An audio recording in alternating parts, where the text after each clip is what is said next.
Olha, no começo dessa semana, durante o Carnaval, o embaixador Paulo Roberto de Almeida deixou a presidência do Instituto de Pesquisa depois que uma postagem dele teve uma repercussão com o governo.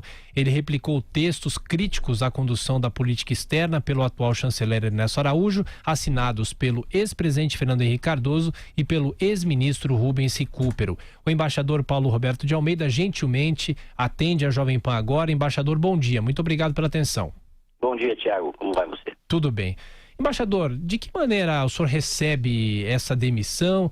O senhor se arrepende de ter postado textos dessa maneira? Era um blog pessoal? O que o senhor podia dizer?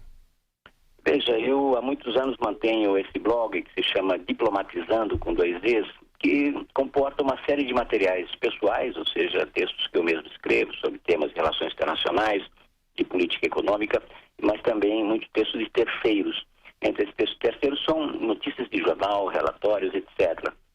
O clipping do Itamaraty, tanto sobre a imprensa nacional quanto sobre a imprensa internacional, é muito completo. Ele traz absolutamente todas as matérias publicadas pela imprensa, saídas a favor ou contra o governo, a política externa ou qualquer outro aspecto que interessa a política internacional do Brasil, não é? Então, eu muitas vezes replico material que está à disposição de todo e qualquer cidadão brasileiro nos jornais e dos próprios diplomatas, através do clipping que é feito diariamente pelo Itamaraty. Então, me parece estranho que o fato de ter replicado algo absolutamente disponível tenha sido o motivo da minha exoneração. Mais provável é que tenham sido comentários críticos que eu tenha feito em outras postagens, em outros posts, não tanto sobre a política externa, mas como certa personagem atualmente aparentemente influente sobre a política externa, que se trata do senhor Olavo de Carvalho. Embaixador, bom dia, Marco Antônio Villa, embaixador. Bom dia, Marco. Deixa eu perguntar para o senhor, mas quer dizer que o senhor fez comentário sobre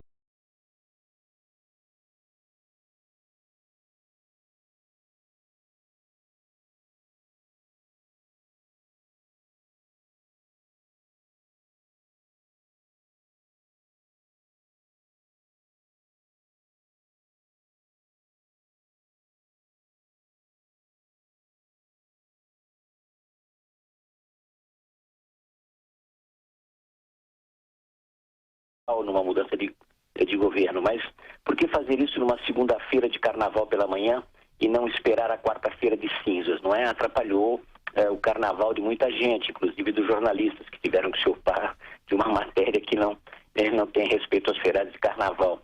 Em segundo lugar, depois se alegou que eu teria ofendido pessoalmente o chanceler. Nada me foi demonstrado aonde estariam essas ofensas, não é? Sim. Eu apenas transcrevi matérias que realmente são contrárias à política externa atual, sem nenhum julgamento de valor no caso. E eu atribuo, então, o fator mais relevante ao fato de eu ter criticado Olavo de Carvalho, chamando-o de sofista da Virgínia. Deixa eu perguntar uma outra questão para o senhor, embaixador. O senhor, durante o governo do PT, durante os 13 anos do PT, das presidências Lula e Dilma, o senhor sofreu um processo de perseguição dentro do Itamaraty. Se o senhor estiver errado, por favor, me corrija. Como é que foram esses 13 anos quando o senhor se posicionou, que tem todo o direito, creio, contra a política externa do PT naqueles 13 anos? Certo, eu escrevo há muito tempo sobre política internacional, sobre relações exteriores, sobre diplomacia, desde os anos 70, quando eu ingressei na carreira diplomática, não é? Já nos anos 90, muito antes que o PT ganhasse a eleição federal e assumisse o poder na União, eu já escrevia sobre a política externa do partido, ou seja, eu seguia o programa dos partidos e as suas ações manifestas em campanhas eleitorais, etc. Eu já fazia críticas ao PT como um típico partido esquerdista latino-americano, com aquele seu anti-imperialismo anacrônico, o seu anti-americanismo histriônico, a sua postura de pretender uma aliança dos povos oprimidos contra os malvados hegemônicos, enfim, tudo isso eu achava muito velho, muito déjà vu, muito pastado, não é? Então fazia essas críticas muito antes de 2003. Em 2003, eu efetivamente recebi um convite para assumir o mestrado do Instituto Rio Branco, Sim. Uma instituição de formação dos diplomatas. Esse convite que eu aceitei logo no início de 2003 foi vetado pela então direção do Itamaraty, secretário-geral Samuel Pinheiro Guimarães e ministro Celso Amorim. E eu, então, nunca mais tive nenhum cargo na Secretaria de Estado durante os 13 anos e meio do governo do PT. Fiquei anos naquilo que os diplomatas, ironicamente, chamam de DEC, Departamento de Escadas e Corredores. Na verdade, eu fiz da Biblioteca do Itamaraty o meu escritório. Passei anos trabalhando na Biblioteca do Itamaraty, lendo, escrevendo. Até preciso, talvez, agradecer aos meus algozes pelo fato de me ter dado este lazer forçado, não é, que me permitiu escrever mais ainda do que se poderia esperar no trabalho normal. Embaixador Paulo Roberto de Almeida, o senhor, pela longa experiência que tem no Itamaraty, o senhor ficou surpreso quando, pela indicação para ministro das Relações Exteriores do embaixador júnior Ernesto Araújo? Como muita gente, tanto dentro do Itamaraty como fora, nós ficamos absolutamente surpresos porque nunca se tinha ouvido falar que o embaixador Ernesto Araújo tivesse distinguido por grande serviço da diplomacia. Ele foi um diplomata absolutamente normal, ou seja, competente, como são os diplomatas em geral, bem formados, bem instruídos, com ampla experiência de postos. Então, tinha competência para, digamos, dirigir serviço dentro do Itamaraty, tanto que ele era chefe do Departamento de América do Norte, cuidando dos Estados Unidos, Canadá. Então, ele tinha competência para os trabalhos normais da diplomacia. Não me consta que ele tivesse experiência suficiente para um cargo desse tipo, normalmente reservado a um grande jurista, a uma personalidade influente na política, ou então um diplomata já sênior, como se diz, tendo passado por vários postos no exterior, acumulado trabalhos relevantes para a diplomacia. Não era o caso dele, então causou surpresa, inclusive não apenas pelo perfil pessoal, como pela postura que ele assumiu durante a campanha eleitoral, mantendo um blog com críticas muito pesadas aos adversários do presidente que ganhou as eleições e um apoio muito vocal às posturas, às políticas desse candidato. Embaixador, e por que o senhor diz que o Itamaraty atualmente está paralisado?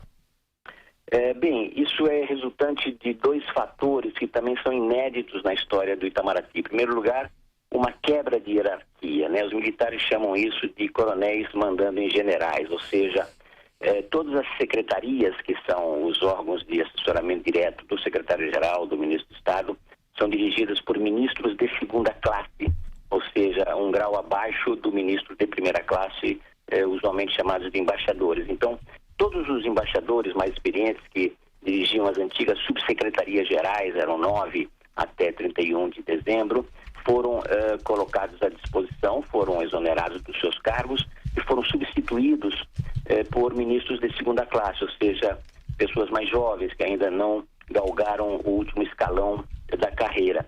E eles têm sob o seu comando embaixadores sêniores, pessoas que são 10 ou até 20 anos geracionalmente mais velhas e com mais experiência, com postos no exterior, mas que estão relegados a funções de chefias de departamentos. Às vezes existem secretarias com 2 ou 3 embaixadores sob as suas asas, não é? Então essa é uma primeira quebra de hierarquia, uma ruptura nas tradições. A segunda é uma reforma imposta de fora, sem nenhuma consulta à casa. O Itamaraty foi totalmente alterado em sua estrutura, as secretarias, os departamentos, as divisões, sem que houvesse uma consulta à casa, como foi feito em todas as ocasiões precedentes, ou seja, você faz exercícios com a casa para adaptar o que seria melhor de fazer na área econômica, na área política, na área geográfica, na área jurídica, etc, etc. Dessa vez nos foi imposta, von oben, pelo alto, uma estrutura que não foi discutida com a casa, eliminando divisões, criando outras, repartindo as secretarias. Por exemplo, que era o Departamento da América do Norte, do ministro Araújo, hoje ministro, antes ministro de segunda classe. Ele dirigiu o Departamento da América do Norte, ou seja, Estados Unidos e Canadá. Hoje os Estados Unidos dispõem de um departamento exclusivamente para si, enquanto a Europa, um continente relativamente diverso, complexo, está relegada à vala comum da África e do Oriente Médio, não é? Essas são dois fatores que causaram perplexidade no Itamaraty, daí uma certa paralisia nos trabalhos, até que se acomodem todas essas redivisões funcionais. Embaixador, falando em perplexidade, como o senhor disse, eu acompanho um pouco da política externa brasileira, um pouco de história e tal, e o que me chamou a atenção, especificamente na reunião de Bogotá, que tratou da Venezuela, com um grupo de Lima, foi a presença do vice-presidente da República, Hamilton Mourão, e a não presença, apesar de estar presente, paradoxalmente, do ministro das Relações Exteriores, que parecia um acompanhante de luxo. O que está acontecendo? Houve uma espécie, não sei se estou correto, de uma intervenção militar no Itamaraty?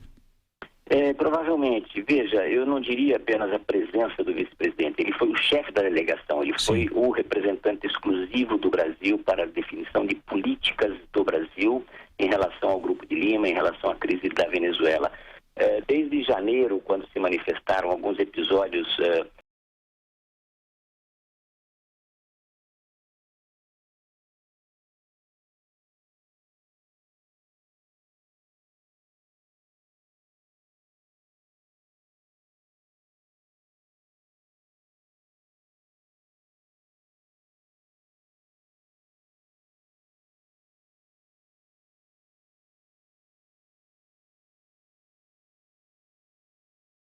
de uma hipótese de base militar americana. Depois houve um apoio enfático aos Estados Unidos em diferentes episódios e, sobretudo, nessa questão da Venezuela, o que tornava o Brasil, digamos, caudatário dos Estados Unidos e especialmente da política do Trump para a Venezuela, não é? Uma política de confrontação ao governo ditatorial do Maduro.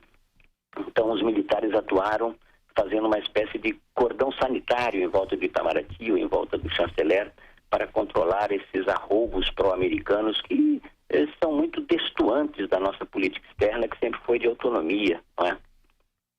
Ok, embaixador Paulo Roberto de Almeida, mais uma vez, muito obrigado por ter atendido a Jovem Pan e até uma próxima vez. Um abraço. Muito obrigado, bom dia.